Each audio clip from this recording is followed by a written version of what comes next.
수학 공부의 바른 시작 21세기 파스칼 나의 하버드 수학 시간 저자 정광근입니다. 오늘은 도형의 방정식 첫 번째 중단원인 평면좌표 그 중에서 두 점 사이의 거리와 선분의 내분점과 외분점에 대해서 같이 공부해 보겠습니다. 자, 시작하겠습니다. 자, 그러면 도형의 방정식 대단원에서 첫 번째 중단원인 평면좌표에 대해서 한번 공부를 해보도록 하겠습니다. 자, 여러분들 두 점이 있는데요. 그 두 점 사이의 거리를 어떻게 구할 수 있죠? 만약 여기가 마이너스 3이고 여기가 7이라고 한다면 이 두 점 사이의 거리는 뭐죠? 그렇죠. 큰 값에서 작은 값을 빼서 거리를 구할 수 있습니다. 이 거리라는 물리값은 음수가 될 수 없습니다. 그러니까 큰 값에서 작은 값을 빼야만 음수 값이 나오지 않기 때문에 항상 큰 값에서 작은 값을 빼주면 그 두 점 사이의 거리가 나오는 것이죠. 우리가 절대값을 배우는데요. 이 절대값이라는 것은 어떤 녀석이 큰지를 알 수 없을 때 쓰는 겁니다. 만약에 x1, x2라고 두 개가 주어졌고 이 두 점 사이의 거리를 구하라 이렇게 질문을 한다고 하면 여러분들께서는 이렇게 쓰시든지 혹은 이렇게 쓰셔야 해요. 이렇게 하는 이유가 뭐죠? 그쵸? x2가 커버리면 이 절대값이 없으면 음수가 나와버립니다. 거리는 음수가 될 수 없다고 그랬습니다. 그러니까 그 음수 값을 양수로 바꿔줘야 되기 때문에 그때 사용하는 게 이 절대값의 개념이거든요. 자, 어쨌든 지금 보면 이렇게 좌표평면상에서는 두 점 사이의 거리를 구하는 것이 아무 문제가 안 된다. 됐죠? 그런데 문제는 뭐냐면 평면 좌표상에서 우리가 두 점 사이의 거리를 어떻게 구해야 하느냐. 이제 이게 문제입니다. 자, 그럼 여기에 x1, y1이 있고요. 여기 x2, y2가 있다고 한번 해보죠. 자, 그러면 이제 여기서 이렇게 요 길이를 구해야 되는데 요 길이를 구하는 것은 피타고라스를 이용해야 합니다. 자, 그럼 피타고라스를 쓰기 위해서 제가 각삼각형을 한번 만들어 보겠습니다.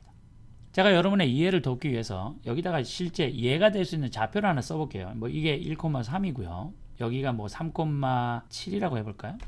이렇게 한번 나와보죠. 그러니까 요 점이 좌표가 3,7이고요. 여기가 1,3이라고 한번 해봅시다. 자, 그럼 여러분 요 점은 뭐가 될까요? 그렇죠. 얘는 요 녀석과 같은 수직선상에 있는 점이기 때문에 x좌표가 3이고요. 여기가 3이라는 얘기겠죠. 그죠? 그리고 y좌표는 이 녀석과 수평인 선상에 있기 때문에 얘는 3이 됩니다. 여기가 3이라는 얘기겠죠. y값이. 보이십니까? 그렇죠. 그럼 여러분 요 길이는 뭐죠? 7에서 3을 뺀 거죠. 아, 그러니까 요 y2에서 요 y1, 그러니까 요 점을 x좌표, y좌표로 표현하면 x2, y1이 됩니다. 그죠? 얘랑 x값은 같고 같은 수직선상에 있으니까 y1과 y1, 즉 같은 수평선상에 있으니까 이 값이 같습니다. 자, 그러니까 y2에서 y1을 뺀 것이 요 거리가 되겠죠. 그 다음에 요 아래쪽에 있는 요 거리는 x2에서 x1을 뺀 게 됩니다. 맞습니까? 자, 그러면 피타고라스 x2에서 x1을 뺀 거를 제곱하고 y2에서 y1을 뺀 거를 제곱하면 d의 제곱이 되더라. 피타고라스지 않습니까? 그러면 d는 뭐죠? 양쪽에 제곱근을 씌운 건데 원래는 플러스 마이너스가 돼야 돼요. 그죠? 제곱근 값은 제곱해서 d가 되는 값을 얘기하는 거니까 플러스 마이너스가 돼야 되는데 요 길이를 나타내는 물리값은 음수가 될 수 없다고 했으니까 여기에 마이너스, 플러스 마이너스인데 이 마이너스는 써줄 필요가 없다는 얘기죠. 그래서 거리를 구하는 공식이 나왔다는 겁니다. 자, 그 다음에 여기서 원점에서 가는 것은 두 점이 하나는 0,0이고 하나는 x1, y1이니까 x1에서 0을 빼고 y1에서 0을 빼는 거니까 원점과 어떤 점 A점의 거리 공식은 당연히 이렇게 될 수밖에 없겠죠. 요거를 그냥 문자 그대로 OA는 루트 x1 제곱 플러스 y1 제곱이다 이렇게 외워버리면 잊어먹습니다. 그렇지만 이런 식으로 왜 이 공식이 나왔는지를 한 번만 생각해보면 당연한 것은 잊어버리지 않죠. 그러니까 꼭 공식을 그냥 받아들이지 말고 왜야 하고 질문하시면서 왜 그런지를 알아보시고 그렇게 짚고 넘어가 주십시오. 자, 그럼 여러분 이 공식이 어떻게 해서 나오는지 아시겠죠? 그러면은 두 점만 있으면 언제든지 나는 이 좌표평면상에 있는 두 점의 거리를 이 공식을 이용해서 구할 수 있다. 그겁니다. 자, 요 문제는요. 시험에 자주 나오는 겁니다. 자, 그리고 이게 중요한 이유는요. 나중에 여러분들께서 이 원의 방정식, 그 다음에 포물선, 그 다음에 일립스라고 하는 타원, 그 다음에 파라볼라라고 하는 이 쌍곡선 이런 녀석들의 이퀘이션을 구할 때 정의를 이용해서 풀거든요. 그러니까 이 정의를 이용해서 이런 것들의 방정식을 구할 때 지금 여기서 사용되는 이 개념이 사용되어집니다. 자, 그러니까 이건 나중에 되게 중요하니까 이 문제를 한번 살펴보도록 하겠습니다. 자, 이걸 일단 뺄게요, 이쪽으로. 자, 그러면 이제 문제 4번을 들어가 보겠습니다. 두 점이 있는데요. 하나가 3, 마이너스 하고요. 하나가 마이너스 2, 1입니다. 뭐 대충 요 정도라고 하나를 보고요. 마이너스 2,1이 여기고 3,4는 뭐 요 정도라고 볼까요? 이렇게 볼 수 있죠. 자, 그러면 이렇게 했을 때 요 두 개와 거리가 같은 점 중에서 그 녀석이 어디요? Y축에 있으려고 하면 그 점이 뭐냐 이겁니다. 자, 그러면 요 녀석을 0,y라고 놓아볼까요? 그러면 우리가 디스턴스 포뮬라를 써서 요 D1과 D2가 같다라는 주어진 조건을 이용하면 되겠죠. D1과 D2가 같다고 그랬습니다. 그럼 D1은 어떻게 구하죠? D1은 이렇게 해서 0 빼기 마이너스니까 이렇게 되고요. y 마이너스 1의 제곱 이런 식으로 되겠죠. 그럼 요거는 정리하면 4 플러스 y 제곱 마이너스 2y 플러스 1이 되고 y 제곱 마이너스 2y 플러스 5라는 식이 하나 나오고요. D2도 똑같은 방법으로 하는데 이번에는 0 빼기 3의 제곱이고 y 빼기 마이너스 4니까 y 플러스 4가 되고요. 자, 그래서 이걸 정리하면은 9가 되고 y 제곱 8y 16이 돼가지고 제곱은에 y 제곱 8y 플러스 25 이런 식으로 되죠. 그러니까 결국은 이 값과 이 값이 같다라고 했으니까 갖다 놓으면 양쪽 제곱하면 날아가죠. 그러면은 y 제곱 마이너스 2y 플러스 5는 y 제곱 플러스 8y 플러스 25니까 얘도 사라지고요. 10y가 마이너스 20이 되나요? 그죠? 그럼 y는 마이너스 2. 아, 그러네요. 그럼 요 점은 0, 마이너스 2가 된다. 아시겠습니까? 예. 그리고 여러분들께서 하나 좀 챌린지한 거는 뭐냐면 선의 방정식 한번 구해보실까요? 예, 요건 다음 챕터에서 배워야 하기 때문에 제가 설명을 드리지 않는데 이 녀석이 y는 mx 플러스 b라고 놓고 이 녀석을 찾아보라 이런 겁니다. 그런데 조건이 있는데 그 조건이 뭐냐면 이 점 위에 있는 모든 점은 이 주어진 두 점과의 거리가 같다. 그걸 이용하는 겁니다. 그래서 여기에 있는 값을 x, y라고 놓고 이 그대로 놓고 요 점과 요 점의 거리와 요 점과 요 점의 거리가 항상 같은 조건을 이용하면 이 직선의 방정식도 우리가 구할 수가 있습니다. 자, 아무튼 요거를 좀 해볼 수 있는 학생들 혹은 할 수 있다고 생각하시는 구독자분들께서는 한번 구해봐 주십시오.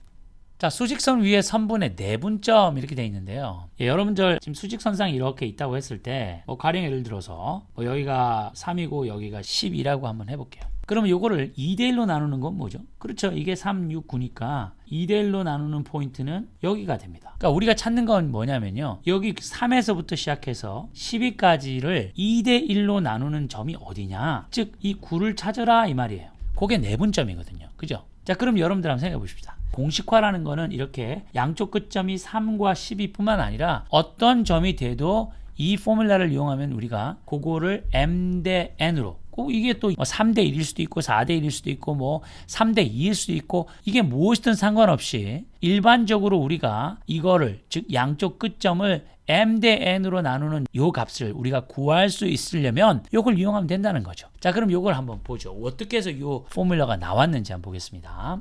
이렇게 우리가 수직선상을 놓고 보면요. 지금 양쪽 끝점을 x1, x2라고 했고요.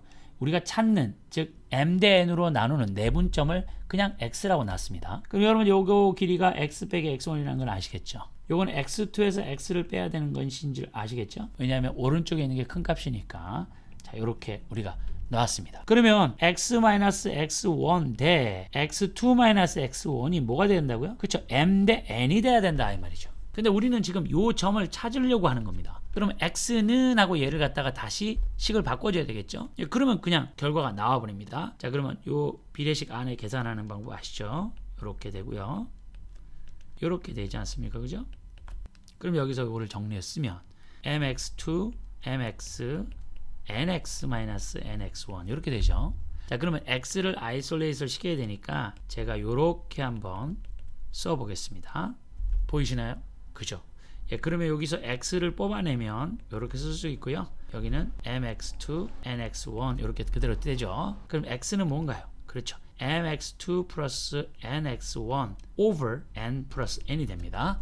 이 공식 나온 게 보이시나요? 아, 그러니까 결국은 뭐냐면 여기서 보면 이제 쉽게 기억하는 방법은 이렇게 증명하고 나면요. 요 점과 멀리 있는 녀석을 곱하는 겁니다. 그러니까 왼쪽 끝에 있는 점과 요 멀리 있는 게 n이죠. m 대 n인데 얘랑 얘가 멀죠. 그러니까 서로 대각선으로 이렇게 멀리 있는 것끼리 곱해서 요 위에 있는 비율의 값으로 나눠주면 이 중점의 좌표를 구할 수 있다. 이런 거예요. 그리고 여기 있는 이 이등분선은 되게 간단합니다. m 대 n이 뭐죠? 1대 1이죠. 중점이라는 거는 이렇게 나와 있는 녀석을 1대 1로 한다는 얘기니까 여기가 1이고 여기가 1입니다. 즉 m도 1이고 n도 1이라는 얘기니까 요 m과 n에다가 1로 바꿔 써버리면 요 공식 그냥 튀어나오죠. 외울 필요 없죠. 그래서 이 중점의 좌표를 구하는 식은 대단히 중요하니까 한번 기억해 두시고요. 두 개의 평균이라고 생각하셔도 상관없습니다. 자, 그래서 우리는 수직선 위에 선분의 내분점을 구하는 공식도 공부해 봤습니다. 자, 자, 그러면 이번에는 수직선상의 선분의 외분점을 한번 구해보는데요. 여기 오른쪽을 보면요, m 대 n이라고 되어 있는데 여기 n 값이 큽니다. 요 길이는 어떻게 되죠? x에서 x1을 뺀 거죠. 즉 외분점이 왼쪽에 있는 경우입니다. 그죠? 요 지금 선분이 주어졌고요. 이 두 점 사이에서 이 두 점의 외분점, 여기서 봤을 때는 m, 멀리서 봤을 때는 n인 그거를 구하는 거니까 길이를 생각을 해보면 x1에서 x를 뺀 게 요 m의 길이라는 걸 알 수가 있죠. 이게 m입니다. 그러면 여기는 뭐죠? b에서부터 q까지는 그렇죠. x2에서 x를 뺀 거죠. 얘가 n이라는 얘기잖아요. 그렇죠? 우리가 이런 식으로 비례식을 할 수도 있고요. 아니면 m 대 n이 뭐예요? 이게 이렇다라고 볼 수도 있죠. 마찬가지입니다. 뭐든지. 자, 그럼 요걸 이제 정리해서 아까와 똑같이 x는 하고 식을 정리해 버리면 요 공식이 튀어나오는 걸 알 수가 있죠. 얘는 그러니까 결국은 x는입니다. 자, 그럼 정리해 보면 nx1-x는 mx2-x 이렇게 되죠. 그러면 nx1-nx는 mx2-mx가 되겠고, 그러면 mx-nx는 mx2-nx1이라고 다시 쓸 수 있고, 여기서 공통인 인수가 x니까 x를 밖으로 뽑아내면 이런 식으로 우리가 될 수 있겠죠. 그럼 x는 뭡니까? 예, 나왔습니다. 아, 외분점은 똑같은 건데요, 빼지네요, 가운데가. 그죠? 그래서 얘도 마찬가지로 x2에서 멀리 있는 거, 요 점과 요 점이 멀죠. 그리고 얘와 얘, 이런 식으로 해서 외분점에 대한 공식도 유도해 봤습니다. 자, 그러면 이번에는 내분점과 외분점을 좌표 평면상에, 즉 수직선상이 아니라 좌표 평면에서 어떻게 구하느냐 이건데요. 여러분, 이건 사실 간단합니다. 얘도 이렇게 우리가 삼각형을 만들어 보면요, 요 점과 요 점이 뭐죠? 그렇죠. 요거는 x로 봤을 때 m 대 n의 내분점이고요. 요거는 y쪽으로 봤을 때 m과 n의 내분점이 됩니다. 그렇죠. 예, 그러니까 요 x에 관련돼 있는 요 점, 요 점을 찍어보면 x2, y1이라는 거 아시죠? 그렇죠. 그러니까 결국은 요 점과 요 점을 뭐 c라고 하나 놓을까요? c? 새롭게 우리가 찾은 점을, 요 점을 이용해서 얘를 m과 n으로 나누는 내분점 구하고요. 그 다음에 이 c와 요 b죠. 요 두 점을 n과 m으로 내분하는 점을 갖다가 구하면 된다는 겁니다. 자, 그러면 아까 우리가 이미 했던 이 공식을 이용한다고 하면 요 점은 뭐죠? m 플러스 n인데 m하고 여기 멀리 있는 걸 곱해야 되니까 mx2, nx1 이렇게 되나요? 그러죠. 그리고 그럼 여기가 요렇게 됩니다. 요 점이 보이십니까? 그럼 요대로 쭉 올라가면 요 좌표랑 요 좌표랑 요 좌표는 다 x값이 같죠. 걔가 얘예요. 그래서 요 p의 x는 p가 x, y인데 얘는 이렇게 우리가 x 좌표를 찾았어요. 마찬가지로 이번에는 y를 보는 거죠. y를 이렇게. 그러면 얘를 갖다가 찾아야 될 터인데, 그죠? 얘는 뭐 x 값은 정해졌어요. x2로. 그죠? x2로 정해졌고 y 값을 찾아야 되는데 y는 똑같이 뭡니까? 그렇죠. 얘랑 얘를 곱하고 얘랑 멀리 있는 것끼리 곱해가지고 내분점을 구하면 y1 곱하기 n, y2 곱하기 m을 m 플러스 n으로 나눈다? 나오네요. 그렇죠. 끝났습니다. 그럼 요게 내분점 나왔고요. 똑같은 원리로 외분점도 각각 x만 바라봐서 외분점 찾고요, y만 바라봐서 외분점 찾아서 그거를 각각의 xy의 좌표로 쓰면 끝난다는 겁니다. 중점도 마찬가지죠. 그러니까 결국은 수직선상에서 우리가 했던 개념들을 좌표 평면으로 그냥 갖다 옮기기만 하면 되는 거죠. 방법은 x는 x대로, y는 y대로 따로 보면 결국은 우리가 찾고자 하는 이 점에 대한 좌표를 주어진 값을 가지고, 주어진 값이라는 거는 a 값과 b 값, 즉 양쪽 끝점이고요. 그리고 m 대 n으로 내분한다 그랬고 m 대 n으로 외분한다 그랬으니까 그 정보를 이용하면 여기 나와 있는 이 공식을 유도해낼 수가 있습니다. 방법을 이해하신 다음에 공식을 기억해 두시면 좋으시겠죠. 공식을 외우는 방법은 설명해 드렸습니다. 내분점 같은 경우는 멀리 있는 거, 얘와 얘, 그죠? 얘와 얘, 이런 식으로 생각하시면 좀 더 쉽게 기억하실 수 있게 되실 겁니다. 자, 세 점이 이렇게 있는데요, 삼각형 ABC의 무게중심의 좌표를 구하세요 이렇게 돼 있거든요. 근데 이거는 사실 우리가 요 공식을 알면 그냥 한 방에 구할 수 있거든요. 그냥 x1에다가 2, x2에다가 마이너스 3, x3에다가 마이너스 5 집어넣고 여기에다가 그 다음 y에다가 여기 요거 집어넣어서 3으로 나눈 값들이 요 중점의 좌표라는 겁니다.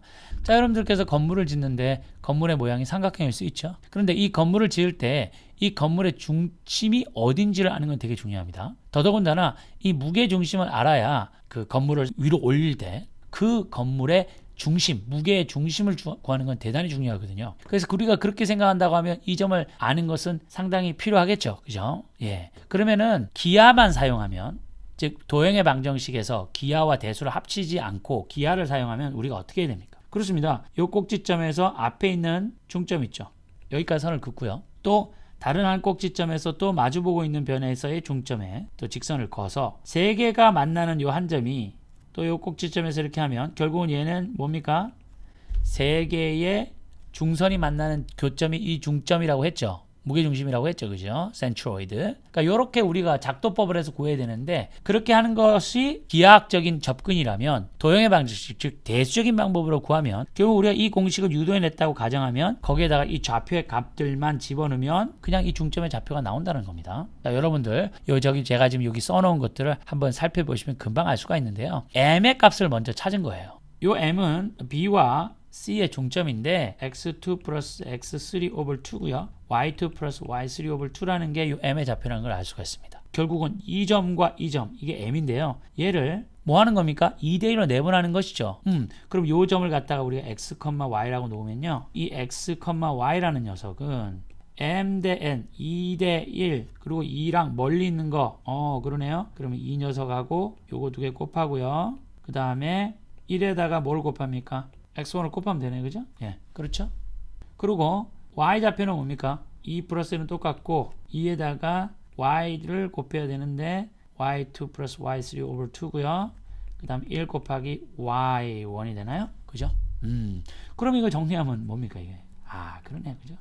x1, x2, x3 분의 3분의 이거. 그 다음 y1 플러스 y2 플러스 y3 over 3가 돼서 3분의 x1 플러스 x2 플러스 x3, 3분의 y1 플러스 y2 플러스 y3가 삼각형의 세 점을 할 때, 꼭지점 세 개를 할 때 그 중점을 구하는 공식이다라는 걸 알 수가 있습니다. 자, 그러면 이거 뭐 2, 마이너스 3, 마이너스 5, 3 나누고요. 또 마이너스 1, 2, 5, 3 나누면 마이너스 6에다가 3을 나누고요. 이거는 6에다가 3을 나누니까 마이너스 2,2가 돼서 이 삼각형의 중점이 바로 찾아지네요. 예, 이런 식으로 구하면 되겠습니다. 여러분들 그 두 점 사이의 거리를 구하는 공식은 굉장히 중요합니다. 앞으로 여러분들께서 그 도형의 방정식을 넘어서서 쌍곡선, 그 다음에 포물선, 타원 이런 것들을 공부할 때 두 점의 거리를 구하는 공식을 이용해서 그 각각의 방정식을 찾을 수 있다고 그랬습니다. 포물선의 방정식, 쌍곡선의 방정식, 타원의 방정식을 다 구할 수 있죠. 물론 원의 방정식도 마찬가지고요. 다음에 직선의 방정식과 그 다음에 이제 원의 방정식을 배울 텐데 이 원의 방정식을 디스턴스를 구하는, 즉 거리를 구하는 공식을 이용해서 구한다는 것을 발견하게 되실 겁니다. 그래서 이 거리를 구하는 공식은 굉장히 중요하고요. 그리고 어떤 두 점 사이의 거리를 2대1 혹은 3대1 이렇게 m 대 n으로 내분하고 외분하는 것들이 실제 어떻게 사용되는지 이 예가 잘 얘기해 줍니다. 지금부터 거의 2500년 전의 사람이었던 피타고라스 할아버지 계시죠. 피타고라스 정리는 너무도 중요한데 이 할아버지께서 사실 서양 음악의 그 7음계 도레미파솔라시도라고 하는 거 있죠. 한 옥타브는 이제 8개지만 안에는 도부터 시작해서 시까지 7개의 음이 있습니다. 요 7음계를 만드신 분이 또 이 피타고라스 할아버지입니다. 자, 이 할아버지께서 칼 같은 거 만드는 거 있잖아요. 그죠? 이렇게 달궈서 두들기고 달궈서 두들겨서 칼이나 도끼나 뭐 이런 것들을 만드는데 거기서 어떤 소리는 되게 둔탁하고 어떤 거는 소리가 되게 맑아요. 그래서 그걸 봤더니 이 망치의 무게, 두께, 크기 요거에 따라서 달라진다라는 걸 안 거죠. 그래서 그거를 갖다가 이제 길이에 따라서 줄을 갖다가 만들어 가지고 그 줄을 퉁겨 보면서 이 소리가 달라지는 걸 알았어요. 그래서 그걸 만들어서 실험을 했더니 이 처음과 처음까지를 1이라고, 즉 도라고 놨어요. 처음에는 도가 아니라 이제 요걸 하나의 기준이라고 하죠. 근데 그걸 우리는 지금 도라고 하는 건데 여기서부터 여기까지의 길이를 도라고 하면 요 길이에 딱 반대는 위치를 잡잖아요. 그러면 높은 도가 납니다. 소리가 도 이렇게 된다는 거죠. 자, 그리고 또 할아버지가 또 하나 뭘 한 거냐면 그 솔, 도레미파솔 하는 그 솔 있죠. 그게 5도 높은 것이 3분의 2 지점이라는 걸 알았어요. 여기서부터 여기까지 길이를 갖다가 놨을 때 이거를 3등분 했을 때 2대 1로 쪼개는 요 내분선, 그러니까 여러분이 손가락으로 여기를 딱 누르고 퉁기면 그 소리가 뭐라는 겁니까? 도보다도 5도가 높은 솔이라는 값이 된다라는 거를 안 거죠. 이걸 가지고 도, 레, 미, 파, 솔, 라, 시까지의 모든 위치를 할아버지께서 구해놓은 겁니다. 예, 그것이 이제 이 기타를 우리가 만드는 원리고요. 지금 이 기타는 줄이 여기서 다 똑같죠. 여기서부터 여기까지가. 물론 여기까지가 이제 줄의 길이긴 한데 이 줄은 대충 다 비슷비슷하지 않습니까? 그런데 이 줄의 얇기가 틀립니다. 저음을 낼수록 두껍고요. 고음을 낼수록 얇은 선을 쓰는데요. 피아노 같은 경우에는 이 원리를 정확하게 그대로 이용해서 줄의 길이가 깁니다. 그래서 그랜드 피아노 같은 거 여러분들 보신 적이 있으실 텐데 이렇게 생겼죠. 이 저음 쪽으로 갈수록 길이가 길어요. 선이. 그리고 이쪽 고음으로 올라갈수록 선이 약합니다. 그래서 긴 줄과 짧은 줄을 망치가 두들겨서 소리를 내서 판을 울려가지고 나오는 게 피아노인데요. 결국은 이 피아노의 제작 원리도 수학적인 이 발견, 즉 피타고라스 할아버지에 의해서 나왔다고 볼 수가 있습니다. 그래서 내분점이라는 거는요, 뭐 여러 가지 과학에서도 사용되지만 내분점과 외분점을 찾는 것, 그리고 두 점 사이의 거리를 구하는 것은 굉장히 중요한 기술이 될 수 있으니까 여러분들 잘 알아놓으시기 부탁드리겠습니다. 미래인 출판사에서 나온 고등학교 수학책에 나와 있는 문제를 한번 풀어보겠습니다. 456 문제인데요. 제가 방학 특집으로 제곱근에 관련되어 있는 영상 7개를 올려놨습니다. 예, 제곱근은 중학교 3학년 수학이죠. 그리고 여기 지금 이 13번에 나와 있는 이 문제, 즉 평면 좌표상에 있는 문제, 도형의 방정식은 고등학교 1학년 문제입니다. 중학교 3학년께 흔들리면 이것도 잘 안 되겠죠. 그래서 혹시 제곱근에 대해서 아직도 확신이 없으신 고등학교 학생분들이 계시다면 이 영상을 보시는 꼭 그 영상을 참고하셔서 제곱근에 관련되어 있는 모든 문제를 해결할 수 있도록 정리를 해 주시기를 부탁드립니다. 자, 13번 한번 보겠습니다. 다음 그림과 같이 수직선 위에 두 점 P와 Q가 놓여 있다. 자, 세 점 A, B, C 이렇게 있는데요. 이것을 수직선 위에 나타내고 이를 이용해서 세 점 A, B, C의 좌표의 크기를 비교하시오 이렇게 돼 있거든요. 좌표의 위치를 정확하게 구하는 것은 좀 쉽지가 않습니다. 하지만 지금까지 배웠던 중점, 1대 3으로 내분하는 점, 3대 1로 외분하는 점에 대한 개념을 알고 계시다면 이 문제를 충분히 풀 수 있는데요. 일단 A는 여러분 보시면 아시겠지만 루트 2와 루트 3의 중점입니다. 1대 1로 내분한 점을 말하는 거죠. 그러니까 여기가 A라는 겁니다. 여기가 1대 1. 자, 보이십니까? 자, 그러면 이제 B는 뭔가요? 예, B는 루트 2와 루트 3을 1대 3으로 내분한 겁니다. 여기 1이 생략되어 있다고 보시면 되겠죠? 그러니까 제가 어떻게 말씀드렸냐면 m 대 n이라고 했을 때 m과 멀리 있는 걸 곱한다고 했습니다. 자, 그러면 얘가 루트 3이 여기 있고 루트 2가 여기 있으니까 얘가 1대 3이 돼야 되겠죠. 아시겠습니까? 예, 그래서 요거를 또 다시 얘가 요렇게 반으로 쪼개면 여기가 1, 여기가 3이 돼서 1대 3으로 내분하는 점. 여기가 뭡니까? 예, 여기가 B 값이 되겠습니다. 아시겠습니까? 그렇죠.